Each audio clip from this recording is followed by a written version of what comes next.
This is Audiobook Caboodle YouTube channel. Click on the subscribe button and listen unlimited audiobooks anytime, anywhere. Sex. Avoided subjects discussed in plain English. Chapter 10. Love and Sex.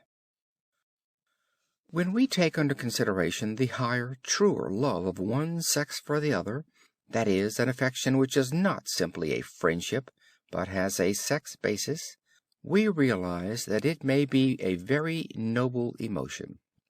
There is no matter of doubt but that the normal human being feels a great need for love. Sex in love and its manifestation in the life of the soul is one of the first conditions of human happiness and a main aim of human existence. All know the tale of Cupid's arrow. A man falls in love with a face, a pair of eyes, the sound of a voice, and his affection is developed from this trifling beginning until it takes complete possession of him. This love is usually made up of two components, a sex instinct and feelings of sympathy and interest which hark back to primal times. And this love, in its true sense, should stand for an affection purified from egoism.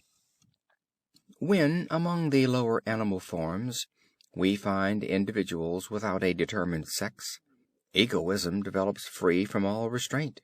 Each individual creature devours as much as it can, and feeding, together with propagation by division, budding, or conjunction, makes up the total of its vital activities.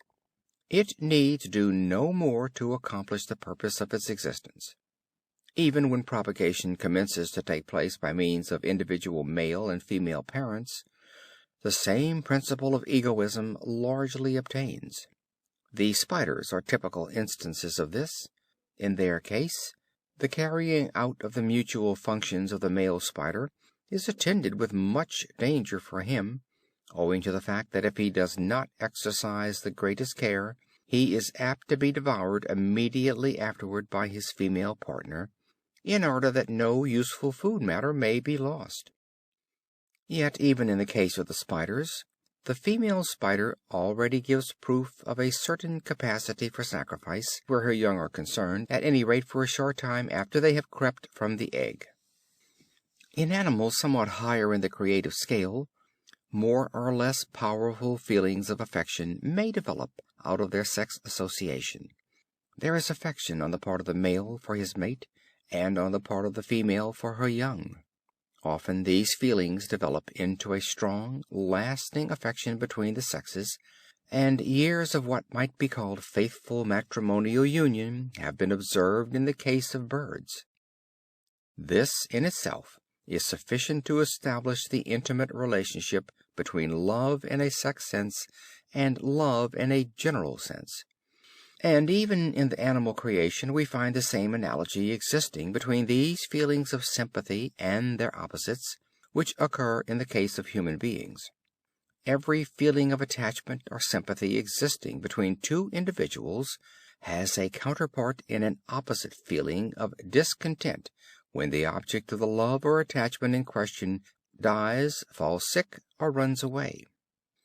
This feeling of discontent may assume the form of a sorrow ending in lasting melancholy. In the case of apes and of certain parrots, it has been noticed that the death of a mate has frequently led the survivor to refuse nourishment and die in turn from increasing grief and depression. If, on the other hand, an animal discovers the cause of the grief or loss which threatens it, if some enemy creature tries to rob it of its mate or little ones, the mixed reactive feelings of rage or anger is born in it, anger against the originator of its discontent. Jealousy is only a definite special form of this anger reaction. A further development of the feeling of sympathy is that of duty. Every feeling of love or sympathy urges those who feel it to do certain things which will benefit the object of that love. A mother will feed her young, bed them down comfortably, caress them. A father will bring nourishment to the mother and her brood, and protect them against foes. All these actions, not performed to benefit the creature itself, but to help its beloved mate, represent exertion, trouble, the overcoming of danger, and lead to a struggle between egoism and the feeling of sympathy.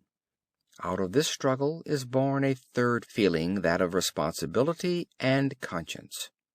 Thus, the elements of the human social feelings are already quite pronounced in the case of many animals, including those of love as well as sex. In the human animal, speaking in general, these feelings of sympathy, love, and duty are strongly developed in the family connection. That is, they are developed with special strength in those who are most intimately united in sex life, in husband and wife, and in children. Consequently, the feelings of sympathy or love, which extend to larger communal groups, such as more distant family connections, the tribe, the community, those speaking the same tongue, the nation, are relatively far weaker. Weakest of all, in all probability, is that general human feeling which sees a brother in every other human being, and is conscious of the social duties owed him.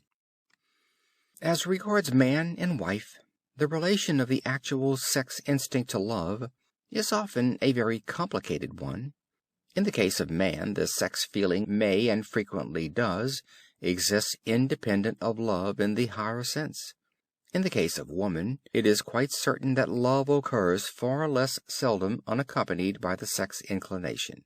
It is also quite possible for love to develop before the development of the sex feeling, and this often, in married life, leads to the happiest relationships. The mutual adoration of two individuals, husband and wife, often degenerates into a species of egoistic enmity toward the remainder of the world, and this in turn, in many cases, reacts unfavorably upon the love the two feel for each other. Human solidarity, especially in this day, is already too great not to revenge itself upon the egotistical character of so exclusive a love. The real ideal of sex in love might be expressed as follows: a man and a woman should be induced to unite in marriage through genuine sex attraction and harmony of character and disposition. In this union they should mutually encourage each other to labor socially for the common good of mankind, in such wise that they further their own mutual education and that of their children, the beings nearest and dearest to them, as the natural point of departure for helping general human betterment. If love, in its relation to sex, be conceived in this manner, it will purify it by doing away with its pettinesses, and it is just into these pettinesses that the most honest and upright of matrimonial loves too often degenerate. The constructive work done in common by two human beings who, while they care lovingly for each other, at the same time encourage each other to strive and endure in carrying out the principles of right living and high thinking, will last. Love and marriage, looked at from this point of view, are relatively immune from the small jealousies and other evil little developments of a one-sided, purely physical affection. It will work for an ever more ideal realization of love in its higher and nobler dispensations. Real and true love is lasting. The suddenly awakened storm of sex affection for a hitherto totally unknown person can never be accepted as a true measure for love. This sudden surge of the sex feeling warps the judgment, makes it possible to overlook the grossest defects, covers all and everything with heavenly hues. It makes a man who is in love, or two beings who are in love, mutually blind, and causes each to carefully conceal his or her real inward self from the other. This may be the case even when the feelings of both are absolutely honest, especially if the sex feeling is not paired with cool egoistic calculation. Not until the first storm of the sex feeling has subsided, when honeymoon weeks are over, is a more normal point of view regained. And then love, indifference, or hatred, as the case may be, develops. It is for this reason that love at first sight is always dangerous, and that only a longer and more intimate acquaintance with the object of one's affection is calculated to give a lasting union a relatively good chance of turning out happily. One thing is worth bearing in mind. Woman invariably represents the conservative element in the family. Her emotional qualities, combined with wonderful endurance, always control her intellect more powerfully than is the case with man, and the feelings and emotions form the conservative element in the human soul. End of chapter 10. End of Sex. Avoided subjects discussed in plain English by Henry Stanton. This was Audiobook Caboodle YouTube channel presentation. We hope you enjoyed listening. For full audiobook, check out our playlist section. Links in description below.